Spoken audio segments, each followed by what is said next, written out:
I'm going to use this antique wooden molding plane. It's a skew rabbet plane, meaning that the iron is skewed across, and it's a rabbet plane because it comes right into the corner here. And that fits into the corner of the joint.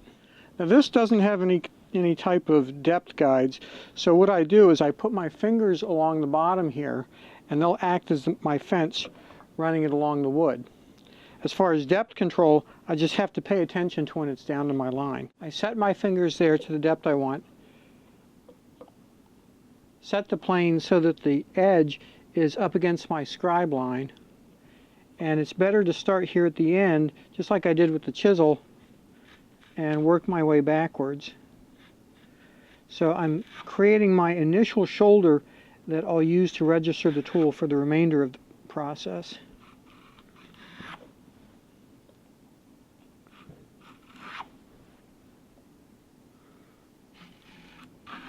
So I register my corner of my iron into my scribe line, using my fingers on the bottom as a fence,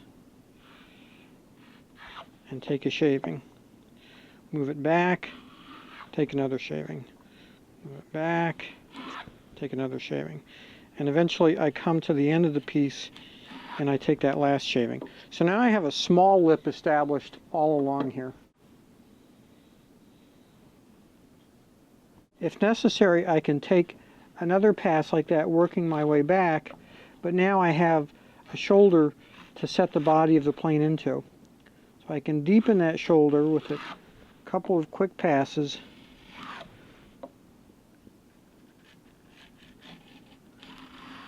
And now I have a shoulder that's deep enough to run all the way along.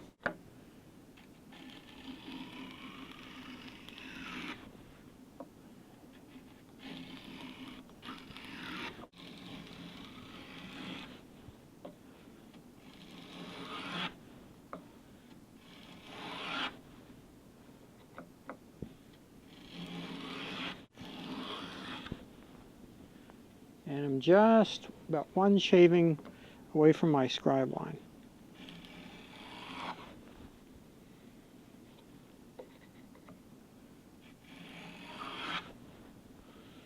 There we go. Now if this wall is a little torn up, you can come back this way, lay the plane down,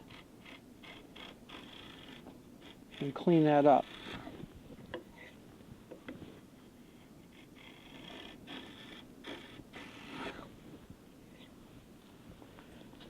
That also allows you to go a little deeper if you weren't over far enough.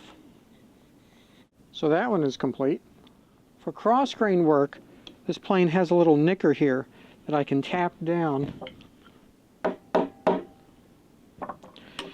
so that it will now score the grain as it goes across. Other than setting the nicker here into my scribe line, the procedure is the same.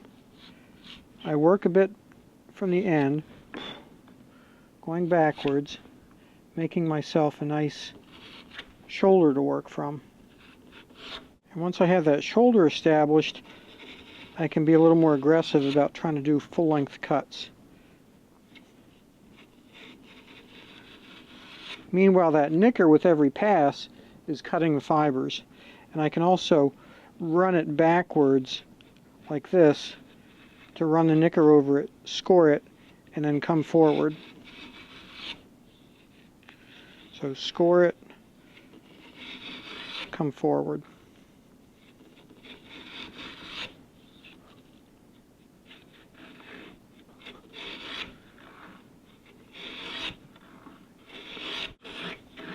So the nice thing about the nicker is it eliminates the need for that crosscut saw.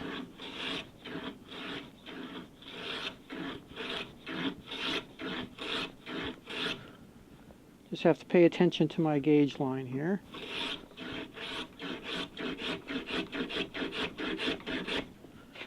And now that one's done. If you have a shoulder plane, you can use it similarly to the rabbet plane. It doesn't have a skewed iron the way the rabbet does, but you still use your fingers as a fence. And once again, you start at the far end and take a light shaving, work your way back, and establish a shoulder. But one nice thing about this precisely ground body of the shoulder plane is you can almost immediately start registering the front of the plane down into where you've already cut. Work your way back.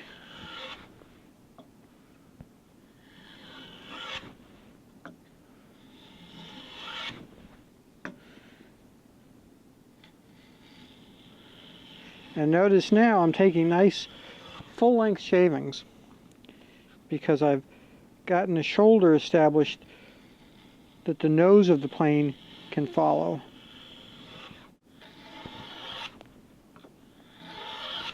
So it doesn't take too long before I'm getting near my scribe line.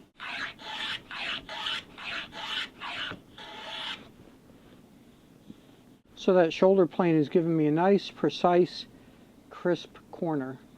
Cross grain is the same. I've already made my relief cut with my crosscut saw. So I'll just set that up against there. Carefully guide it along until I reach the end. Then come back and start again.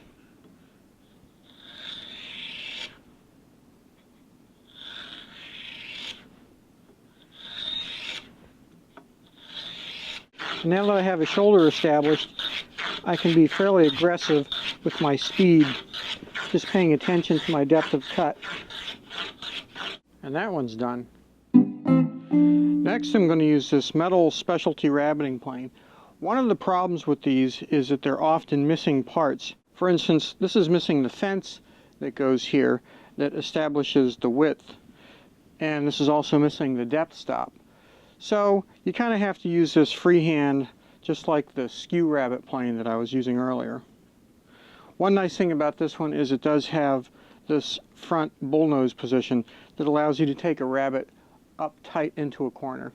You can put a jointed edge along here to act as a fence. So just as I did with the panel raising, I have this fence piece here. So I have my scribe lines top and bottom.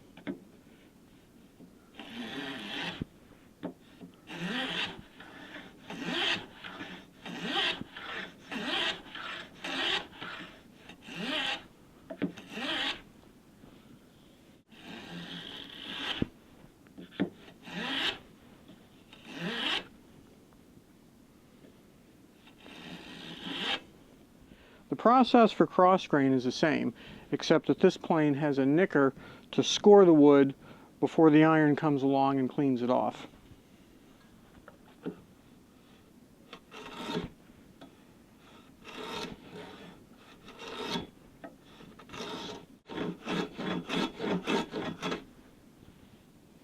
And there's that one. This one also works well. It has a fence, although this fence doesn't come all the way over as far as we need to make a small rabbet, because it's actually made to accept a wooden guide piece to go along here. But I'll just use it without the fence.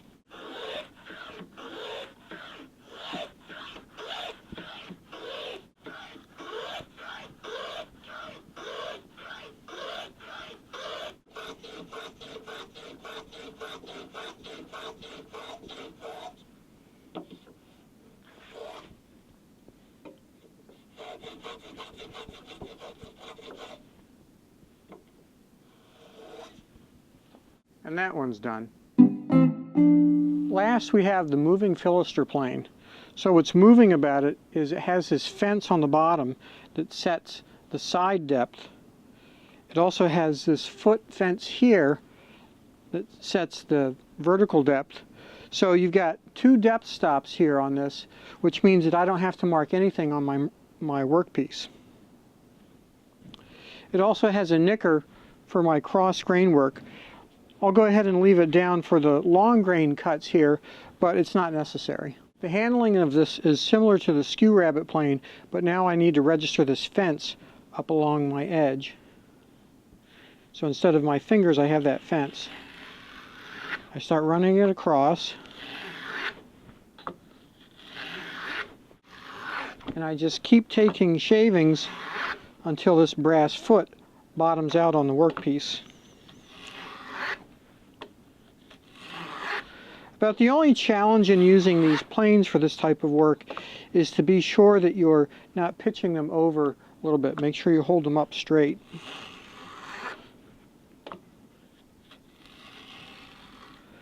So the foot is getting close. I think I have one more shaving in it.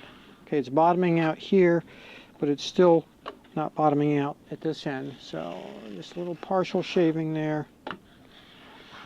So now the moving fillister rabbet is done. That was long grain. On cross grain is where it really shines. This is where this nicker really comes into play.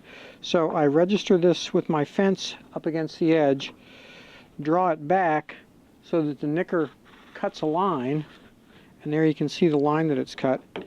Now come back forward, and the iron cuts that out. So I just go back and forth, nick, cut, nick, cut, nick, cut, until that foot bottoms out. And I'm just working on this end here because I was leaning a little heavily on this end, so it's uneven.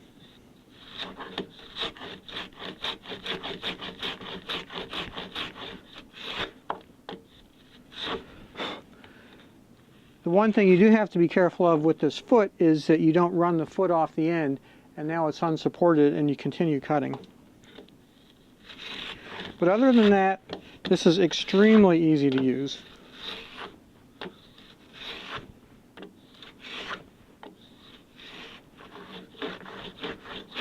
Now I bottomed out.